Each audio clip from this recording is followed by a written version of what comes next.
N'isonye na ebubo a na-ebo banyere ụfọdụ mahadum dị iche iche na-ewegharị akwa asamba adịgboroja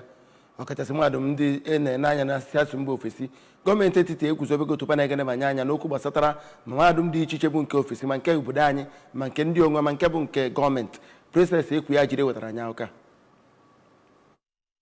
mmadụ asatọ ewetara site na ministri ndị ntorobịa nke mmetụta mba ụwa ụlọ ọrụ National Security Advisor Commission na-ahụ maka mahadum JAMB na bọọdụ ndị Vice Chancellor nwere ọkammụta Jibrin Amin dịka onyeisi oche. Kọmitii ahụ bụ minista agụmakwụkwọ ọkammụta Tahir Maman guzobere ya na Abuja nwere ọrụ iri dị iche iche dịka okwu nrụtụ aka nke gụnyere ịtụle ma ebubo na enwere otu na-arụ asambodo adịgboroja na mahadum dị na Naịjirịa na ndị si mba ọzọ. Kọmitii ahụ ga-elebakwa anya ọrụ ministri ọbụla ma ọ bụrụ na enwere ndị na-enyere ndị ajọ ọrụ aka inweta asambodo ndị a. Ka ọ na-agwa ndị kọmitii ahụ okwu ka minista Maman sịrị na ịgụ akwụkwọ bụ ezi ihe nke mere na ndị Naịjirịa na-achọ mmụta n'ụwa niile gbaa gburugburu